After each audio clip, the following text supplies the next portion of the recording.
Hello students, welcome back to physics with Shubham sir.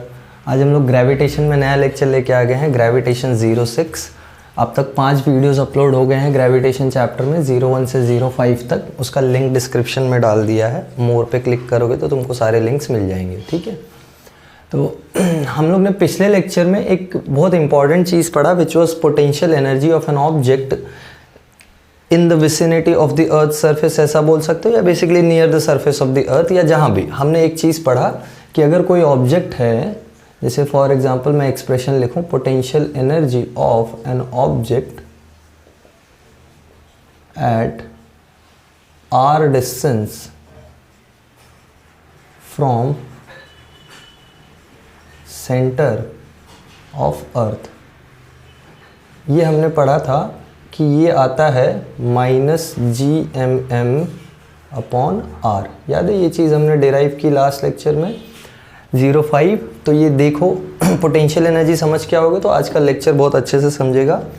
आज हमको जो चैप्टर में पढ़ना है, आज हमको कुछ स्पीड्स के बारे में बात करनी है कि कुछ फिक्स स्पीड्स होती हैं, या बोल सकते हो कुछ डिफाइंड स्पीड्स होती हैं ग्रेविटेशन के केस में। जैसे पहला जो इम्पोर्टेंट स्पीड का नाम है दैट इज़ एस्केप स्पीड, ठीक है। तो हम एस्केप स्पीड के बारे में पढ़ेंगे। और दूसरा है क्रिटिकल स्पीड या क्रिटिकल वेलोसिटी भी बोलते हैं इसको हम लोग, ठीक है। ये एस्केप स्पीड को भी कभी कभी एस्केप वेलोसिटी बोला जाता है, बट वो करेक्ट नहीं है। तुम एनसीईआरटी का बुक देखोगे तो वहाँ पे लिखा है that this escape speed is sometimes loosely called escape velocity. तो लूजली मतलब कि हमेशा हर स्टेटमेंट में वो चीज़ करेक्ट नहीं होती है, इसलिए हम लोग बोलते भी नहीं हैं। तो हम लोग एस्केप स्पीड ही रखेंगे और हम क्रिटिकल स्पीड और क्रिटिकल वेलोसिटी की बात करेंगे। ये दोनों एक ही चीज़ें होती हैं, विल सी हाउ। एक ही चीज़ें मतलब डायरेक्शन इसका फिक्स्ड है। तो ये दो स्पीड्स के बारे में हमको बात करनी है। चलो डिस्कशन स्टार्ट होगा यही पोटेंशियल एनर्जी के टर्म से। समझो ये दोनों स्पीड अगर हमको पता चल गई तो इससे हमको करना क्या है, इससे हमको प्रोजेक्शन ऑफ सैटेलाइट पढ़ना है। So very important part of the chapter, that is projection of satellite, ठीक है।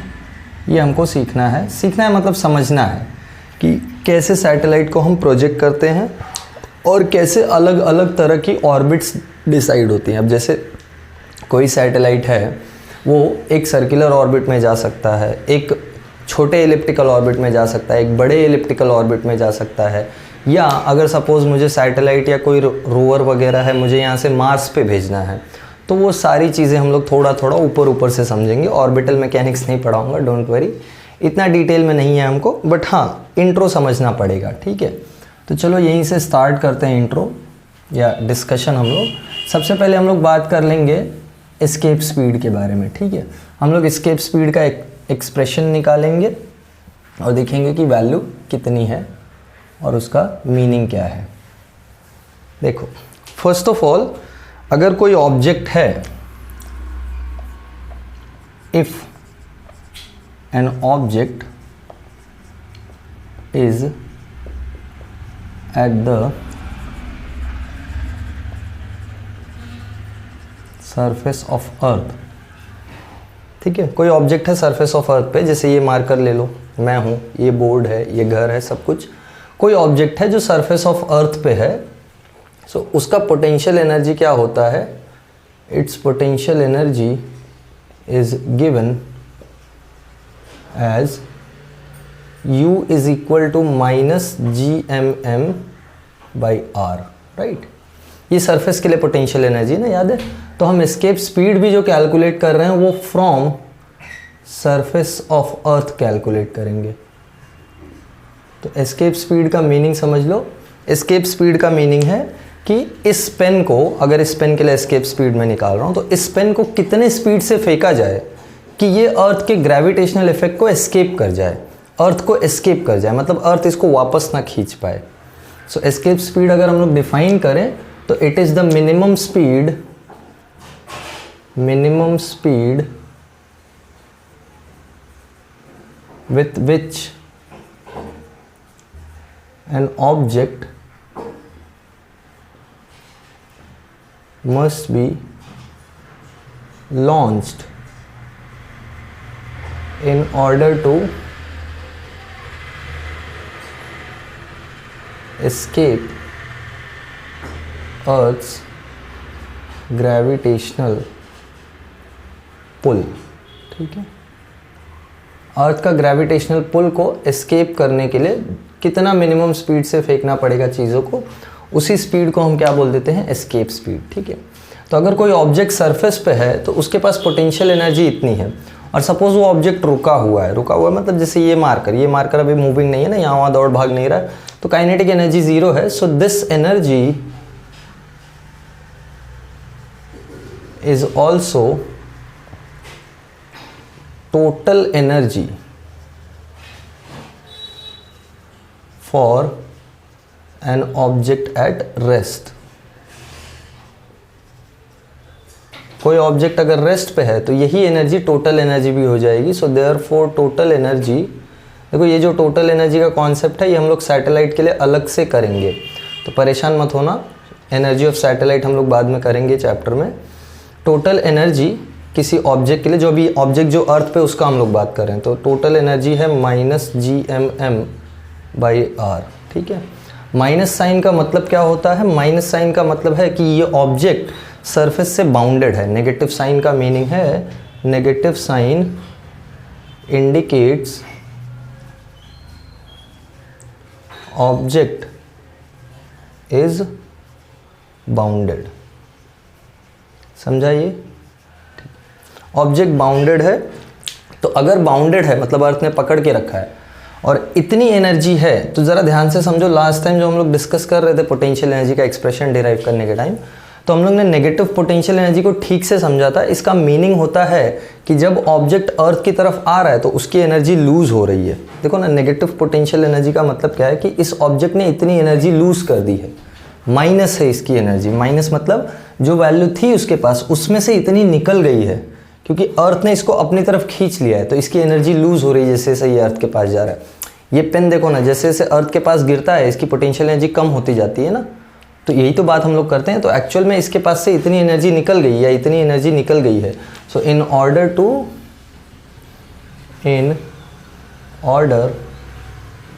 To make this object escape from Earth, same amount of energy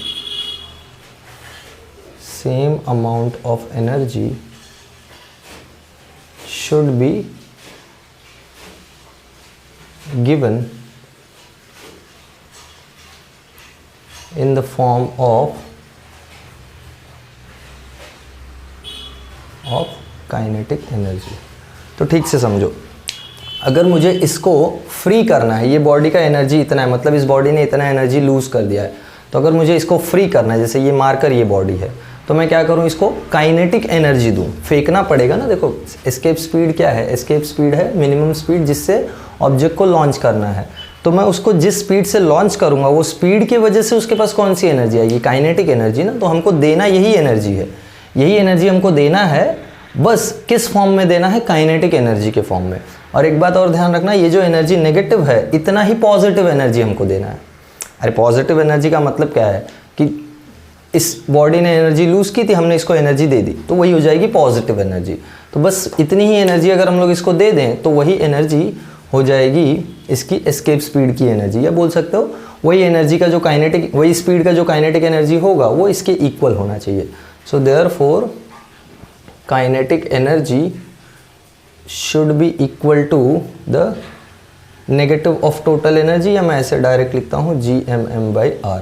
इतना काइनेटिक एनर्जी मेरे को देना पड़ेगा, करेक्ट। ये काइनेटिक एनर्जी किस फॉर्म में होगा, स्पीड के फॉर्म में होगा। सो ये हो जाएगा 12mve²। ve क्या है, एस्केप स्पीड, ठीक है। This is equal to GMM/r। देखो m से m कट गया, हमको एस्केप स्पीड का फॉर्मूला मिल रहा है। Therefore ve² is equal to 2, इधर m से m कट गया, 2gm/r, and therefore escape speed is √2gm/r। Very important, ये एक्सप्रेशन याद रखना। देखो पहले बात को समझ लो क्या हुआ है। ये ऑब्जेक्ट है, इसको अर्थ ने पकड़ा हुआ है, इतनी एनर्जी ऑब्जेक्ट की चली गई है। टोटल एनर्जी नेगेटिव होने का मतलब क्या है, इतनी एनर्जी इसने लूज कर दी है। ऐसे सिंपल वर्ड्स में समझ के रखो। तो अब मुझे इसको फ्री कराना है अर्थ के सरफेस से, तो मुझे इतनी ही एनर्जी देनी पड़ेगी, और जब मैं एनर्जी दूंगा तो एनर्जी ऐड होगी, यानी पॉजिटिव एनर्जी। तो इतनी ही पॉजिटिव एनर्जी मैं इसको दे दूं तो ये एस्केप कर जाएगा। और इतनी ही पॉजिटिव एनर्जी किस फॉर्म में दोगे, इसको फेंकोगे, इसको लॉन्च करोगे ना, रॉकेट में डाल के एस्केप कराओगे। तो जब एस्केप करा रहे हो तो स्पीड के फॉर्म में एनर्जी दे रहे हो, और स्पीड की एनर्जी होती है काइनेटिक एनर्जी। तो kinetic energy must be equal to this much. यहाँ से हम लोग अगर फॉर्मूला डालें तो हमको एस्केप स्पीड का एक्सप्रेशन होता है। ठीक है, वेरी वेरी इंपॉर्टेंट। अब देखो एक और चीज़ हमको मालूम है, since GM is equal to GR², ये सब्स्टिट्यूशन बहुत इंपॉर्टेंट है, याद रखना। स्मॉल g का एक्सप्रेशन याद होगा तुमको, GM/R² होता है स्मॉल g। तो यहाँ सब्स्टिट्यूट करेंगे तो देखो एस्केप स्पीड का वैल्यू क्या आ जाएगा, √2 GM की जगह हम लोग डाल देते हैं GR²/R, यानी हमको क्या मिलता है √2 GR। Very very important. तो ये एस्केप स्पीड का और एक एक्सप्रेशन है, याद रखना, √2 GR और √2 GM/R। तो अब देखो ना ध्यान से, ये जो √2 GM है, √2 GM में सब कुछ तो एक फिक्स कांस्टेंट है ना। जैसे ये G को तो हमको मालूम है कितना होता है, 6.67 × 10⁻11। M क्या है, mass of the earth, right, और R है रेडियस ऑफ द अर्थ। ये सब चीज़ें हमको पता है।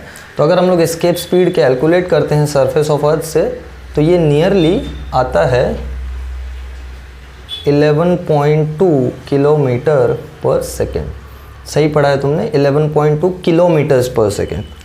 मतलब एक सेकेंड में 11 किलोमीटर का स्पीड होगा, तब जाके बॉडी एस्केप कर पाएगा। मतलब एस्केप करना इतना इजी नहीं है। हम लोग बोलते हैं ना ग्रेविटी बहुत वीक है, जैसे ये वीक है, इसकी वजह से तो इसको मैं ऊपर नीचे उछाल पा रहा हूँ। बट थोड़ा ट्राई करो इसको एस्केप कराने का, कितना भी एनर्जी दे दोगे एस्केप नहीं करेगा जब तक ये स्पीड ना पहुँच पाए। तो इसलिए रॉकेट वगैरह में इतना ज़्यादा फ्यूल ज़रूरत पड़ता है, इतना ज़्यादा एनर्जी देना पड़ता है, क्योंकि ये स्पीड से चलाना पड़ेगा तुमको। और जब तक ये स्पीड से नहीं चलेगा तब तक चीज़ एस्केप ही नहीं करेगा। And let me tell you very simply कि यूजुअली ये एस्केपिज्म पॉसिबल ही नहीं है। मतलब कोई बॉडी को ऐसे हम लोग डायरेक्टली फेंक के एस्केप करा ही नहीं पाते हैं। इंस्टेड हम लोग स्पेस में जाके स्पीड बढ़ाते हैं, और क्योंकि स्पीड स्पेस में वैक्यूम मिलता है ना, तो वैक्यूम में एक्सेलरेट करने पे स्पीड बहुत फास्ट बढ़ता है। नॉर्मल यहाँ एटमॉस्फेयर में एक्सेलरेशन दोगे तो एयर रेजिस्टेंस की वजह से प्रॉब्लम होता है, इतना स्पीड कभी अटेन ही नहीं कर पाओगे, या इतना स्पीड कभी मिलेगा ही नहीं तुमको। अरे फास्टेस्ट स्पीड वगैरह जो फाइटर पायलट्स होते हैं वो सब इतने स्पीड पे नहीं चलते हैं। देखो ना, किलोमीटर्स इन अ सेकेंड, तो this is very very high speed. ठीक है, तो ये एस्केप स्पीड का फॉर्मूला है। तो अगर किसी बॉडी को ये स्पीड से लॉन्च कर दिया या ये स्पीड से लॉन्च कर दिया सरफेस से, ध्यान रखना ये बात, अभी तक हम ऑर्बिट का बात नहीं कर रहे हैं, सरफेस से लॉन्च करना है। तो सरफेस से लॉन्च कर दिया ये स्पीड से, तो बॉडी एस्केप कर जाएगा। ठीक है, और ध्यान रखना ये सरफेस से है, very very important. Escape speed from the surface, this is from surface.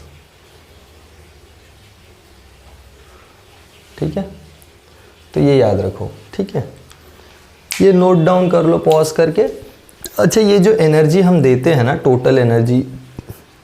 Total energy जितना अमाउंट पॉजिटिव फॉर्म में, इसका एक नाम होता है कॉल्ड एज बाइंडिंग एनर्जी। तुमने बाइंडिंग एनर्जी का टर्म काफ़ी जगह देखा होगा, नहीं देखा है तो काफ़ी जगह देखोगे अभी आगे। जैसे तुम इलेक्ट्रॉन का बाइंडिंग एनर्जी देखोगे कि इलेक्ट्रॉन न्यूक्लियस में फंसा हुआ होता है, अगर उसको निकालना है तो कितना एनर्जी देना पड़ेगा। जैसे ये ऑब्जेक्ट अर्थ में फंसा हुआ है ना, ये ऑब्जेक्ट अर्थ में फंसा हुआ है, ये फ्री थोड़ी है, जब भी तुम छोड़ो ये अर्थ इसको खींच लेती है, मतलब ये फंसा हुआ है। तो अर्थ में फंसा हुआ है तो इतनी एनर्जी जो हमको देनी पड़ेगी, इसी को हम बाइंडिंग एनर्जी बोलेंगे। तो आगे जब एनर्जी ऑफ सैटेलाइट वाला पार्ट करेंगे ना, तो वहाँ हम बाइंडिंग एनर्जी को अच्छे से समझेंगे। ठीक है, बट फिलहाल के लिए याद रखो कि यही एनर्जी काइनेटिक एनर्जी के फॉर्म में दिया, तो एस्केप स्पीड मिल गया। नोट डाउन करो पॉज करके, फिर हम लोग क्रिटिकल स्पीड का एक एक्सप्रेशन करते हैं, फिर हम प्रोजेक्शन देख लेते हैं। चलो क्रिटिकल स्पीड वाला पार्ट कर लेते हैं।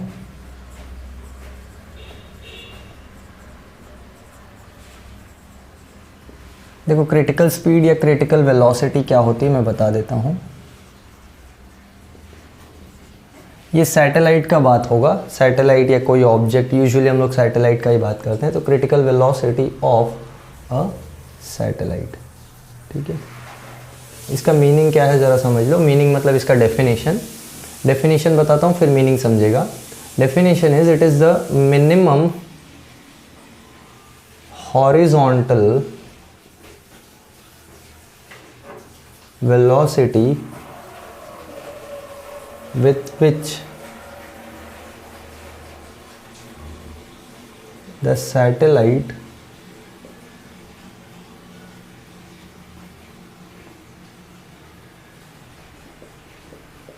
must be projected in order to have a circular orbit।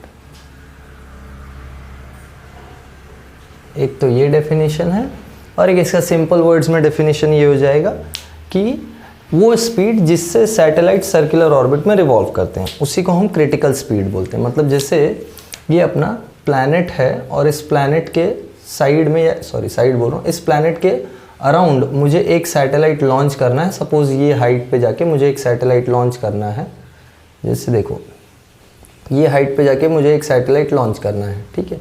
यहाँ ये हाइट पे मुझे कितनी इसको हॉरिजॉन्टल वेलोसिटी देनी पड़ेगी, यही जो मैं बोल रहा हूँ, ये वेलोसिटी की बात कर रहा हूँ मैं।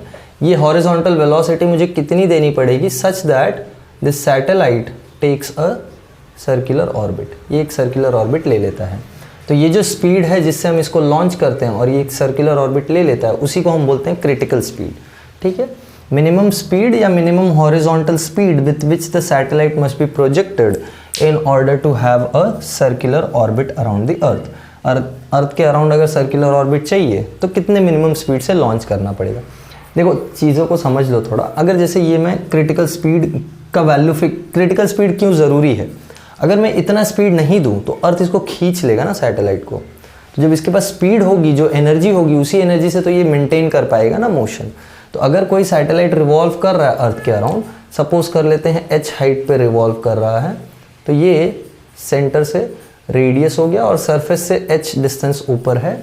तो अगर ये सर्कुलर मोशन परफॉर्म कर रहा है, सपोज मुझे क्रिटिकल स्पीड का वैल्यू निकालना है, तो अगर कोई सैटेलाइट सर्कुलर मोशन परफॉर्म कर रहा है तो मुझे मालूम है सर्कुलर मोशन के लिए जो सेंट्रीपिटल फोर्स होगा वो कौन सा फोर्स होगा, ग्रेविटेशनल फोर्स होगा ना, हाँ या ना।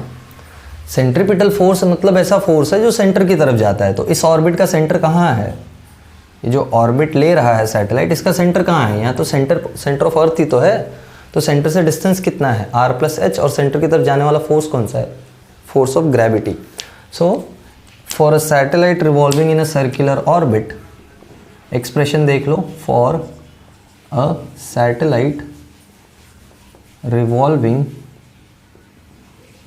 इन सर्कुलर ऑर्बिट,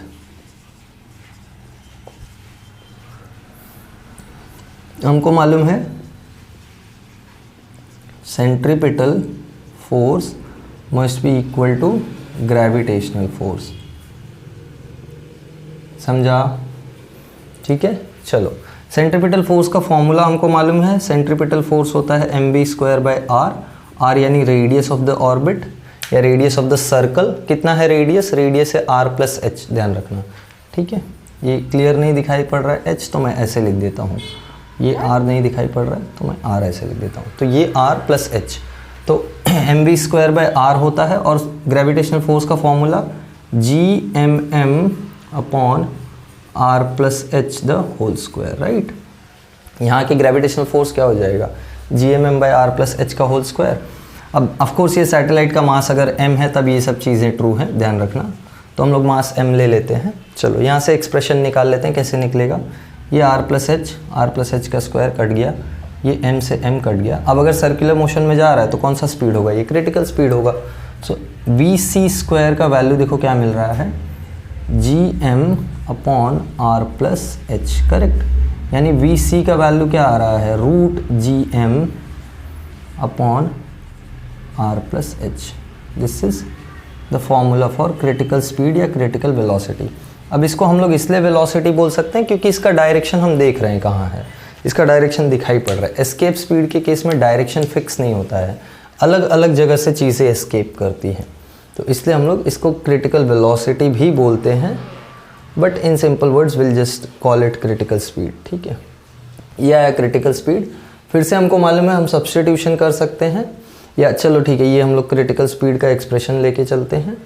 अब हमको मालूम है अगर सैटेलाइट बहुत क्लोज है अर्थ के सरफेस से, जैसे कुछ सैटेलाइट्स होती हैं जो अर्थ के सरफेस से काफ़ी क्लोज होती है, जिनको हम पोलर सैटेलाइट्स बोलते हैं, बहुत क्लोजली अर्थ को ऑब्जर्व करने के लिए they are revolving very close to the surface of Earth. In fact they are revolving at a height of nearly 75 kilometres.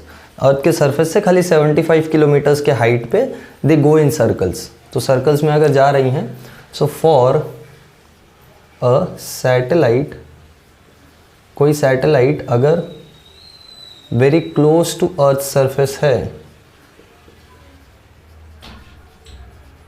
Very close to surface of Earth, हमको मालूम है r plus H will be nearly equal to r। तो उसके लिए critical speed का formula क्या हो जाएगा, वो हो जाएगा √gm/r, ठीक है। ये क्रिटिकल स्पीड हो गया सरफेस के पास में, मतलब ऑलमोस्ट एकदम सरफेस के नज़दीक अगर हैं हम लोग, तो ये क्रिटिकल स्पीड होता है, ठीक है। और हमको मालूम है हमने एस्केप स्पीड भी निकाला हुआ है। इसी को हम लोग gm को अगर हम लोग gr² सब्स्टिट्यूट करेंगे तो ये हो जाएगा √gr²/r, यानी ये आ जाएगा √gr। ध्यान से देखो, जो हमने एस्केप स्पीड निकाली थी वो √2gr आ रही थी, ये √gr आ रही है। तो कभी कभी तुमको बोल देता है 2 मार्क के लिए, show that critical speed and escape speed are related. और कैसे रिलेटेड है यहाँ से क्लियरली दिखाई पड़ रहा है, therefore escape speed is √2 times critical speed, हाँ ना। इसमें √2 से मल्टीप्लाई कर दो तो एस्केप स्पीड मिल जाएगा ना। और ये फ्रॉम अर्थ सरफेस, ध्यान रखना ये भी बात, ओके। और ये जो चीज़ है √gr, क्रिटिकल स्पीड का वैल्यू हमको मिला है, ये एक्सप्रेशन सरफेस ऑफ अर्थ के पास में, और ये एक्सप्रेशन, ठीक है। ये जो एक्सप्रेशन है इससे वैल्यू हम कैलकुलेट कर सकते हैं ना। देखो gm हमको पता है, r भी हमको पता है, तो ये वैल्यू नियरली 7.85 किलोमीटर्स पर सेकेंड आती है। यानी जो सैटेलाइट्स बहुत नज़दीक रिवॉल्व करती है ना, वो इस स्पीड से रिवॉल्व करती हैं एक्चुअल में। तो ये एक्चुअल में पोलर सैटेलाइट्स का स्पीड है, और इतना ज़्यादा स्पीड से रिवॉल्व करने की वजह से ही they take a complete rotation या they take a complete revolution in hardly 85 minutes. 85 minutes में पूरा एक चक्कर लगा लेते हैं अर्थ का, इतने fast they are revolving. So it is that speed.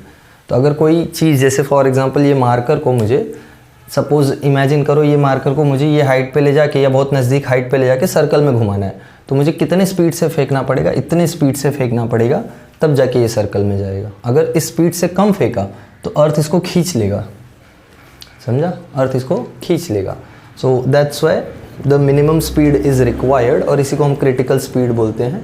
कभी कभी ये 2 मार्क के लिए डिराइव करने को बोल देता है, ये 2 मार्क के लिए बोल देता है, या उसके बाद कभी कभी ये भी बोल देता है 1 मार्क के लिए, show that critical speed and escape speed are related, ऐसे मतलब show that escape speed is √2 times critical speed. तो ऐसे तुम दिखा सकते हो, ठीक है। ध्यान रखना ये सब अबव सरफेस के लिए यहाँ तक है और सरफेस के लिए यहाँ पे है। तो ये सरफेस के ऊपर का पार्ट है, ये सरफेस के पास है। सरफेस से ऊपर मतलब जब हाइट सिग्निफिकेंट है, ज़्यादा है तब, ठीक है। चलो नोट डाउन कर लो ये। अब हम लोग प्रोजेक्शन ऑफ सैटेलाइट देखते हैं कि इन सब स्पीड से अगर हम लोग फेंकें सैटेलाइट को, जैसे फॉर एग्जांपल हाइट सैटेलाइट को ऊपर ले जाके अब अगर स्पीड देना चालू किया जाए तो कौन कौन सी स्पीड पे क्या क्या ऑर्बिट पॉसिबल होता है, ये हम लोग देखेंगे, ठीक है। तो नोट डाउन करो ये पॉज करके। चलो अब हमको पढ़ना है प्रोजेक्शन ऑफ सैटेलाइट्स। तो अगर हमको सैटेलाइट को अलग अलग ऑर्बिट्स देने हैं तो कैसे प्रोजेक्शन करते हैं देखते हैं। प्रोजेक्शन ऑफ सैटेलाइट्स,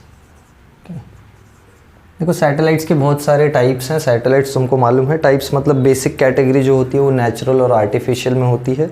नेचुरल तुमको मालूम है एक ही है अर्थ का सैटेलाइट विच इज़ मून, और बाकी आर्टिफिशियल तो दुनिया भर के हैं। दुनिया भर के मतलब बहुत ज़्यादा सैटेलाइट्स हैं, अराउंड 5000 6000 नंबर है। तो इतने ज़्यादा सैटेलाइट्स हैं जो अर्थ को रिवॉल्व कर रहे हैं, और ये नंबर डे बाई डे बढ़ते ही जा रहा है, और ये नंबर अब बहुत ज़्यादा फास्ट बढ़ रहा है बिकॉज देयर आर ग्रुप्स, है ना। स्टारलिंक वगैरह देखो एक साथ 40-40 50-50 सैटेलाइट्स लॉन्च करते हैं, तो ये नंबर काफ़ी ड्रास्टिकली बढ़ रहा है अभी। पहले सैटेलाइट का लॉन्चिंग इतना फास्ट नहीं होता था। अभी देखो अपने पास जो रॉकेट सिस्टम है वो बहुत एफिशिएंट हो गया है। पहले जो रॉकेट सिस्टम हम लोग यूज़ करते थे प्रोजेक्शन के लिए वो 2 स्टेज रॉकेट सिस्टम होता था। देखो 2 स्टेज रॉकेट सिस्टम का मैं थोड़ा सा आइडिया दे देता हूँ। 2 stage rocket it use to have, ये मेरे पास रॉकेट है, so it use to have 2 stages. Very first ये पहला स्टेज यहाँ से यहाँ तक होता था, स्टेज 1, ठीक है। उसके बाद दूसरा स्टेज यहाँ पे होता था, स्टेज 2, ठीक है। यहाँ पे अपना ऊपर एक डोम शेप में ऐसे सैटेलाइट रखा हुआ होता था इस पार्ट में, ठीक है। इस पार्ट में सैटेलाइट रखा हुआ होता था, यहाँ हम ऐसे ऊपर सैटेलाइट रखते थे, ठीक है, यहाँ पे। और हम देखो रॉकेट लॉन्च करते थे तो क्या होता था, सबसे पहले जब हम लोग लॉन्च करते थे ना, हमको सपोज जैसे फॉर एग्जांपल ये अर्थ का सरफेस है और इससे h हाइट तक ऊपर ले जाना है, फिर यहाँ से क्रिटिकल स्पीड देनी है। तो पहले जो हाइट जो हमको चाहिए, जिस हाइट पे हमको ले जाना है, जैसे फॉर एग्जांपल तुमको सैटेलाइट्स बताऊँ तो होती हैं जियो stationery satellites, polar satellites, artificial में भी टाइप्स हैं, जियो स्टेशनरी, पोलर, ये सब। तो पोलर जो होती हैं वो तो नज़दीक होती हैं अर्थ के सरफेस से, दे आर अराउंड 500-800 किलोमीटर्स, मतलब 800 मैक्स टू मैक्स। उसके बाद जो ये जियो स्टेशनरी या कम्युनिकेशन सैटेलाइट्स है ना, they have to be very very high above the surface. तो जब इतना ऊपर हमको ले जाना है तो ऊपर ले जाने के लिए जो फ्यूल चाहिए वो स्टेज 1 का फ्यूल होता था। मतलब स्टेज 1 का फ्यूल एक डिज़ायर्ड हाइट तक ले जाने में काम आता था। फिर ये जो स्टेज 2 का फ्यूल है ना, जैसे ही डिज़ायर्ड हाइट पे पहुंच गए हम लोग, जैसे फॉर एग्जांपल रॉकेट यहाँ से लॉन्च हुआ सरफेस से और डिज़ायर्ड हाइट पे पहुंच गया, फ्यूल बर्न हो गया स्टेज 1 का, तो स्टेज 1 डिटैच हो जाता था, अलग हो जाता था। और फिर ये रॉकेट को हम 90 डिग्री का टर्न देते थे यूजिंग रिमोट कंट्रोल। ये रॉकेट में 90 डिग्री का टर्न आता था, ये रॉकेट ऐसे टर्न होता था स्टेज 2 के साथ, सैटेलाइट के साथ, और फिर इसका फ्यूल बर्न चालू होता था और ये स्टेज 2 ये वाली वेलोसिटी देता था। मतलब ये स्पीड दिए जा रहा, जब क्रिटिकल स्पीड पहुंच जाएगा तब ये एक सर्कुलर ऑर्बिट ले लेगा लाइक दिस। और जैसे ही ये सर्कुलर ऑर्बिट ले लेता है तो जहाँ पे वो स्पीड अटेन हो गई है, जहाँ पे भी ये क्रिटिकल स्पीड अटेन हो गई है, वहाँ से ये दूसरा स्टेज भी डिटैच हो जाता है। ये दूसरा स्टेज डिटैच होके फिर सिर्फ सैटेलाइट बच जाता है जो रिवॉल्व करता है लाइक दिस। फिर सिर्फ ये सैटेलाइट बच जाता है जो एक सर्कुलर ऑर्बिट में चलने लगता है। ये दोनों स्टेज 1 स्टेज 2 दोनों आके गिर जाते हैं अर्थ के सरफेस पे। तो ये प्रॉब्लम होता था बहुत, ये वेस्ट मटेरियल बहुत क्रिएट करते थे, इसलिए हम लोग ने अब रीयूजेबल रॉकेट सिस्टम बना लिए। जैसे स्पेस एक्स मालूम है ना, फाल्कन 9, फाल्कन हेवी, ये सब बूस्टर्स जो हैं they are single stage rocket system and they are reusable rocket systems. मतलब वो उनको यूज़ करके वापस भी लाके पैड पे फिर से यूज़ करते हैं। अभी ऐसा इनको वेस्ट नहीं करना पड़ता है और 2 स्टेज में काम नहीं होता है।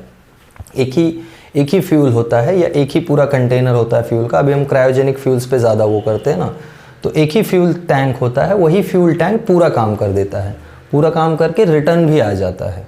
ऐसा नहीं होता कि स्टेज 1 का फ्यूल ख़त्म तो स्टेज डिटैच होना पड़ेगा, ये सब नहीं, ये पहले होता था। तो अगर ये सब प्रोजेक्शन सिस्टम है अपने पास और हमको प्रोजेक्ट करना है, तो देखो प्रोजेक्शन करने पे किस किस स्पीड पे प्रोजेक्ट करने पे क्या क्या होगा ये हमको देखना है। मेन इंपॉर्टेंट वो है। थोड़ा जियो स्टेशनरी सैटेलाइट के बारे में तुम पढ़ना, पता करना। They are very very important. They are called as communication satellites. And why they are called as geostationary? It is because उनका जो revolution period होता है अर्थ के अराउंड वो 24 घंटे ही होता है। तो जैसे अर्थ 24 घंटे में एक रोटेशन करता है, वैसे वो 24 घंटे में एक रेवोल्यूशन करते हैं। तो कभी भी जब हम उनको आसमान में देखेंगे ना टेलीस्कोप यूज़ करके, तो हमेशा रुका हुआ दिखाई पड़ेगा। क्यों रुका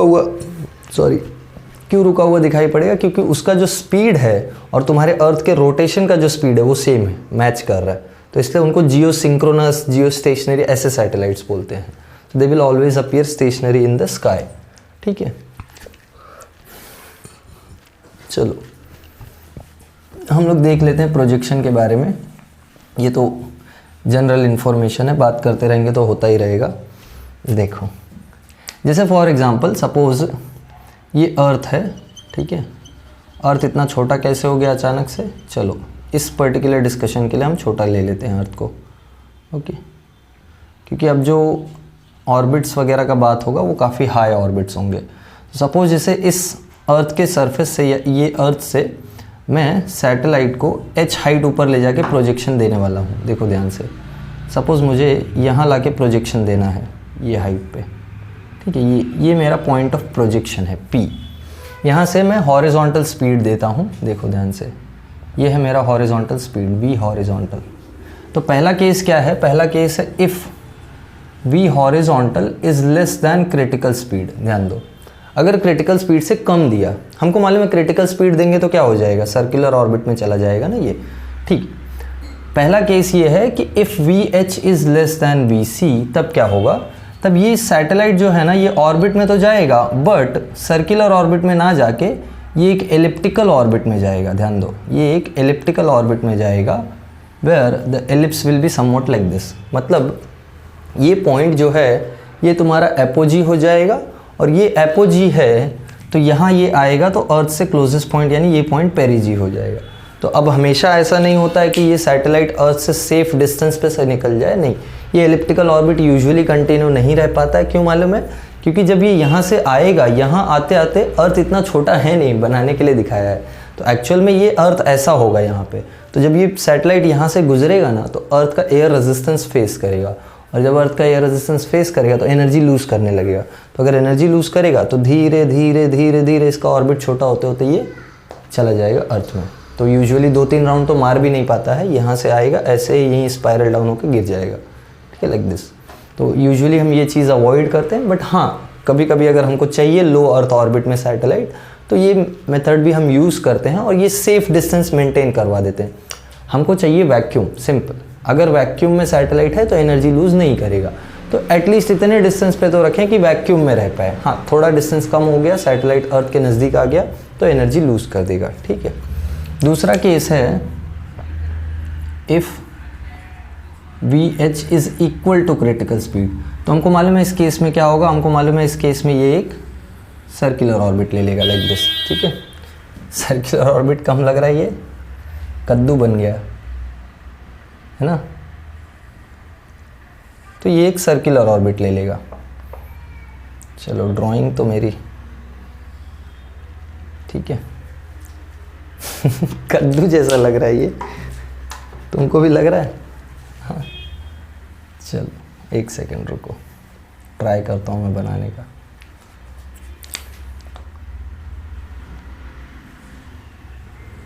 ठीक है, ये एक सर्कुलर ऑर्बिट ले लेता है। दूसरा के या तीसरा केस क्या है, तीसरा केस है if VH is greater than critical speed but less than escape speed. If VH is greater than critical speed but less than escape speed, मतलब क्रिटिकल स्पीड से ज़्यादा स्पीड दे दिया बट एस्केप स्पीड नहीं दिया। Escape speed दोगे तो क्या होगा, एस्केप स्पीड देंगे तो सैटेलाइट एस्केप कर जाएगा, तो एस्केप स्पीड नहीं दिया है। इस केस में देखो क्या होता है, इस केस में ये सैटेलाइट ऑर्बिट इसका एलिप्टिकल तो होगा बट ऐसा कुछ एलिप्स होगा लाइक दिस।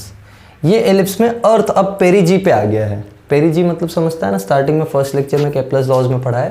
पेरिजी मतलब द क्लोजेस्ट पॉइंट और एपोजी मतलब फारदेस्ट पॉइंट। तो देखो ना, पॉइंट ऑफ प्रोजेक्शन जो है अब पेरिजी बन गया है। पहले वाले एलिप्टिकल ऑर्बिट में पॉइंट ऑफ प्रोजेक्शन क्या था, एपोजी। एपोजी मतलब फारदेस्ट पॉइंट, इस बार क्लोजेस्ट पॉइंट है और ये फारदेस्ट पॉइंट है, तो ये हायर बोल सकते हो एलिप्टिकल ऑर्बिट है या लॉन्ग एलिप्टिकल ऑर्बिट है। मैं यहाँ पे सबका देखो वैल्यू लिख देता हूँ। This one is V horizontal less than critical, यहाँ V horizontal equal to critical, यहाँ V horizontal greater than critical and less than escape speed, less than escape speed, ठीक है, ये वाले ऑर्बिट के लिए। नेक्स्ट जो केस है फोर्थ वाला, that is if VH is equal to escape speed. अब हम लोग एस्केप स्पीड अगर दे दें तो एस्केप स्पीड दोगे तो ये सैटेलाइट पैराबोलिक पाथ में एस्केप करता है लाइक दिस, पैराबोलिकली एस्केप करेगा और कभी रिटर्न नहीं आएगा, ठीक है। तो ये जो है this is VH is equal to escape speed. और एक लास्ट केस है जब हम लोग एस्केप स्पीड से भी ज़्यादा स्पीड दे देते हैं, if V horizontal is greater than escape speed. मतलब एस्केप स्पीड दोगे तो एस्केप कर जाएगा, बाहर रह जाएगा, आएगा नहीं रिटर्न। एस्केप से भी ज़्यादा स्पीड दे दिया अगर, तो ये एक हाइपरबोलिक पाथ में एस्केप करता है like this. This is VH greater than escape speed. तो ये इतना कुछ तुमको सैटेलाइट के बारे में पता होना चाहिए। ये इस वाले केस में कैसा ऑर्बिट बनता है, पहले वाले केस में मैं ऑर्बिट लिख देता हूँ, elliptical orbit with point of projection as apogee. ठीक है, यहाँ पे stable circular orbit,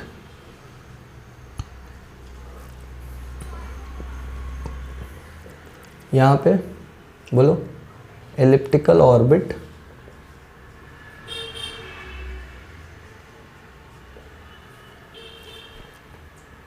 with point of projection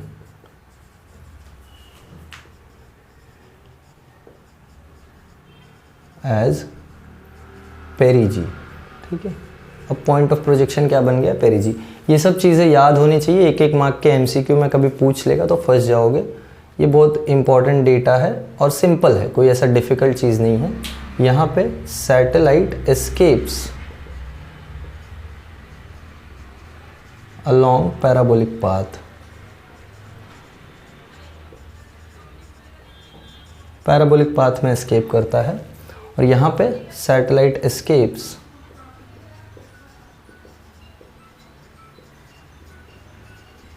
along hyperbolic path. ठीक है, तो इतना कुछ तुमको पता होना चाहिए प्रोजेक्शन ऑफ सैटेलाइट के बारे में। सारे ऑर्बिट्स समझ के रख लो, सारे ऑर्बिट्स का पॉइंट नोट डाउन कर लो कि कौन सा ऑर्बिट कब होता है। वेरी वेरी इंपॉर्टेंट क्वेश्चंस तुमको यहीं से 1-2 मार्क के फंस जाएंगे MCQs वगैरह में, तो वो कर लो। बाकी डेरिवेशंस तो सिंपल हैं, ये चैप्टर के डेरिवेशंस तो तुम देख ही रहे हो। ठीक है, तो कुछ मिस नहीं होना चाहिए, इसलिए हम लोग सब कर रहे हैं।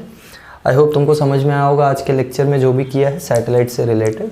इसके बाद हम अब एनर्जी का लेक्चर लेके आएंगे, एनर्जी ऑफ सैटेलाइट, और एनर्जी ऑफ सैटेलाइट के बाद ये चैप्टर भी खत्म हो जाएगा। ठीक है, so I hope you have understood everything. बताओ मुझे कमेंट्स में कैसा लगा लेक्चर, कुछ डाउट है तो भी बिंदास बताओ, कोई प्रॉब्लम नहीं है। ये लिख लेना अच्छे से पॉज करके। So I will see you all in next video. Bye everyone, have a good day.